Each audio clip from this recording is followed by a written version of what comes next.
ऐसा मंजर था जिसमें कोई भी जीवित बचना ऑलमोस्ट इम्पॉसिबल था। एक मेडे कॉल इशू हुआ था, लेकिन एटीसी से कांटेक्ट टूट गया। अहमदाबाद एयरपोर्ट के सारे फ्लाइट सस्पेंड कर दिए गए। Civil aviation minister Ram Mohan Naidu ने एक हाई लेवल कमेटी बनाई। दोस्तों, अब हमें अथॉरिटीज से पूछना होगा कि आखिर कब तक लोग ऐसे मरते रहेंगे। कभी इस देश में ट्रेन एक्सीडेंट हो जाता है तो कभी प्लेन क्रैश।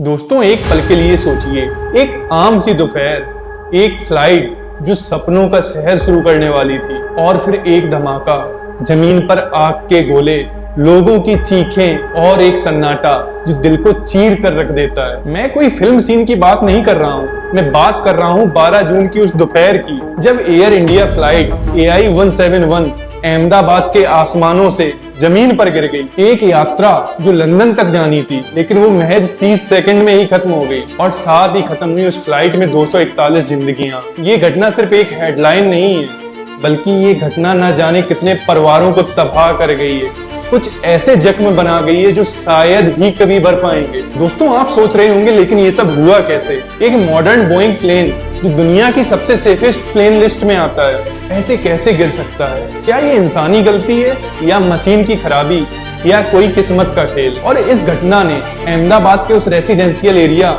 जहां पर प्लेन गिरा, उसे कैसे तबाह किया? दोस्तों, आज की इस डॉक्यूमेंट्री में हम आपको लेकर चलेंगे उस दिन के उस दुखदाई मंजर में, जहां हम इन सवालों के जवाब ढूंढेंगे और हर छोटी से छोटी डिटेल्स को खोलेंगे। पहला सवाल, ये फ्लाइट थी किसकी और इस फ्लाइट में कौन लोग सवार थे? एयर इंडिया फ्लाइट AI 171 एक लॉन्ग हॉल इंटरनेशनल फ्लाइट थी जो अहमदाबाद के सरदार वल्लभ भाई पटेल एयरपोर्ट से लंदन के लिए जा रही थी। इस फ्लाइट में 242 लोग सवार थे, जिसमें से 230 पैसेंजर और 12 क्रू मेंबर, जिसमें से 2 पायलट और 10 केबिन क्रू शामिल थे। ये लोग अलग अलग सपनों के साथ सफर पर निकल रहे थे। कोई अपने परिवार से मिलने जा रहा था, कोई नई जॉब शुरू करने, और कोई अपने बच्चों के लिए बेहतर जिंदगी बनाने। इसमें 169 इंडियन नेशनल्स थे और 53 ब्रिटिश सिटीजन्स, 7 पोर्चुगीज और 1 कैनेडियन। और दोस्तों, एक नोटेबल नाम था गुजरात के फॉर्मर CM विजय रूपानी का, जिनके जाने ने पूरे राजनीति दायरे को हिलाकर रख दिया। अब बात करते हैं ये घटना हुई कैसे। 12 जून 2025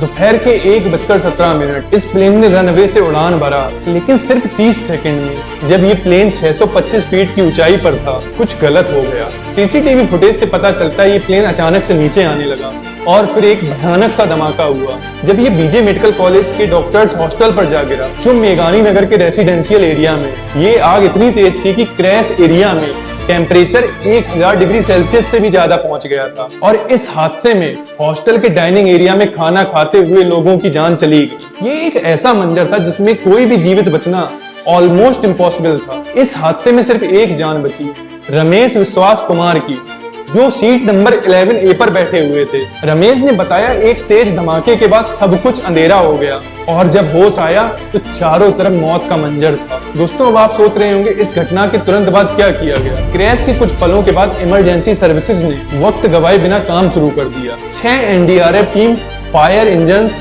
एम्बुलेंस और पुलिस क्रैश साइट पर पहुंची। एक मेडे कॉल इशू हुआ था, लेकिन ATC से कांटेक्ट टूट गया। अहमदाबाद एयरपोर्ट के सारे फ्लाइट सस्पेंड कर दिए गए। एयर इंडिया ने मुंबई और दिल्ली से 2 रिलीफ फ्लाइट भेजी, जिसमें विक्टिम्स के परिवार और स्टाफ के लिए अरेंजमेंट थे। ये घटना सिर्फ एक एक्सीडेंट नहीं, बल्कि एक ऐसा पल है जिसमें हमें एविएशन सेफ्टी, इंसानी जिंदगी की कीमत और एक दूसरे के लिए इंसानियत के बारे में सोचने पर मजबूर किया। लेकिन ये कहानी यहीं खत्म नहीं होती। आप लोग सोच रहे होंगे, आखिर इन्वेस्टिगेशन अब कहां तक पहुंची। क्रैश के तुरंत बाद एयरक्राफ्ट एक्सीडेंट इन्वेस्टिगेशन ब्यूरो यानी AAIB ने इंटरनेशनल सिविल एविएशन ऑर्गेनाइजेशन के नियमों के तहत जांच शुरू कर दी। Civil aviation minister Ram Mohan Naidu ने एक हाई लेवल कमेटी बनाई, जिसमें एविएशन एक्सपर्ट्स, इंजीनियर्स और सेफ्टी एनालिस्ट शामिल।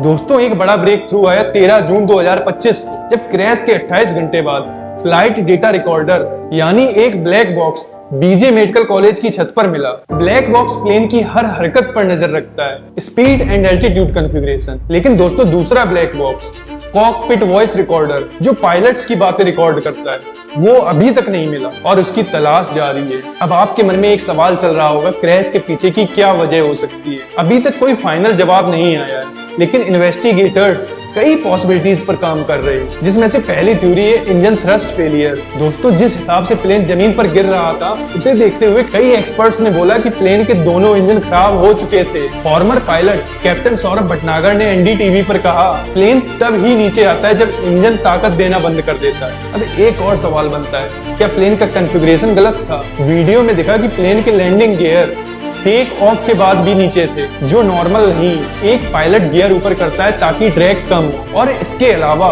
विंग फ्लैप्स भी शायद रिट्रैक्टेड थे, जो टेक ऑफ के लिए जरूरी लिफ्ट नहीं दे पाए। तो दोस्तों, ये कुछ कारण थे जो कई एक्सपर्ट्स ने बताए। एक और बड़ा सवाल खड़ा होता है, क्या पायलट एरर या maintenance issue? Captain Sumit Sabharwal, जिन्हें 8200 घंटों का एक्सपीरियंस था, और को पायलट क्लाइव कुंडर, जिन्हें 1100 घंटे का एक्सपीरियंस था, दोनों वेल ट्रेन्ड पायलट थे। एक्सपर्ट्स का कहना है कि शायद थ्रस्ट सेटिंग में या फ्लैप्स में गलती हुई है। दोस्तों, एयर इंडिया फ्लाइट AI-171 एक ऐसी ट्रेजेडी थी जिसने हमें हिला दिया।